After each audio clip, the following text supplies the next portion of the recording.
Hakuna mtu mbaya na hatari kwa maisha yako kama mtu ambaye unamuita rafiki yako ama anajiita rafiki yako, lakini anakaa meza moja na maadui zako.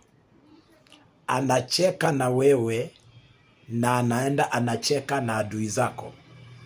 Anakula na wewe na anaenda anakula na adui zako. Wewe ni mjinga wa mwisho kama utaita huyu mtu rafiki yako.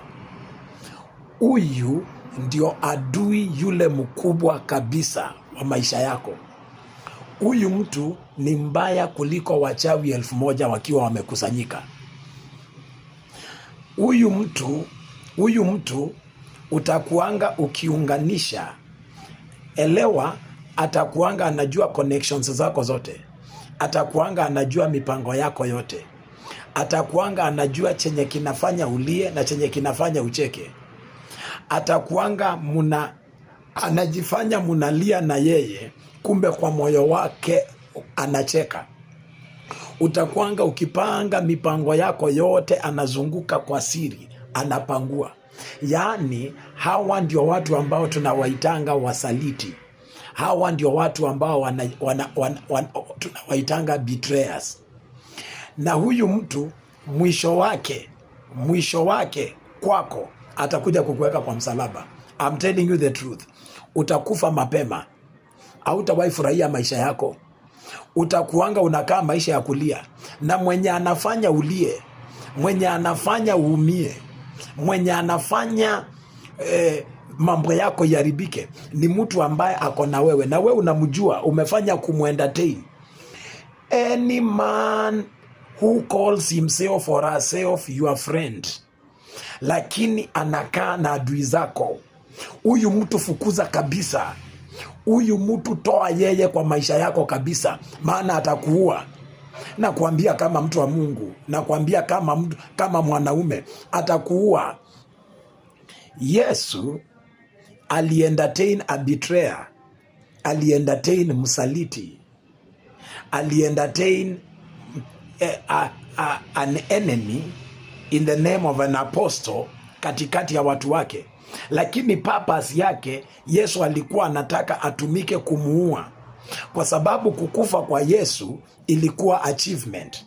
Yesu kukufa kwake ndio ilikuwa success. Alikuwa amekuja duniani akufe. Kwa hivyo akikufa atakuwa ameaccomplish destiny. Wewe ukikufa utakuwa umeaccomplish destiny. Biashara yako ikikufa utakuwa umeaccomplish mission yako ya maisha. Ndoa yako ikiisha, watoto wako wakiisha, kama ni kanisa, huduma yako ikiisha, utakuwa umeaccomplish mission yako ya dunia hii. Don't just misquote scriptures. Don't entertain a betrayer. Watoe. It's better you live alone than living and walking with 100 enemies in the name of friends.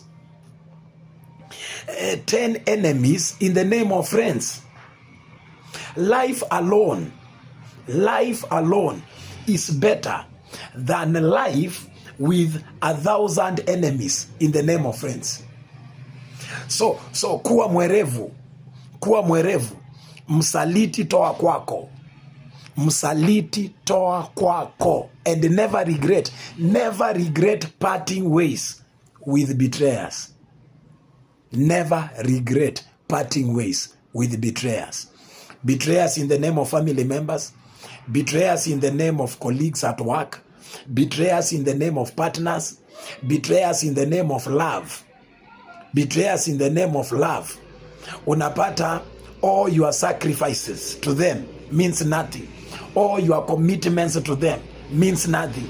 Don't entertain such people. Watoe kwa maisha yako. And never regret parting ways with them. Naitwa Katapila ama Pastor Collins. God bless you. Kazi yangu hapa ni kukuja kukufungua macho na kukuambia ukweli.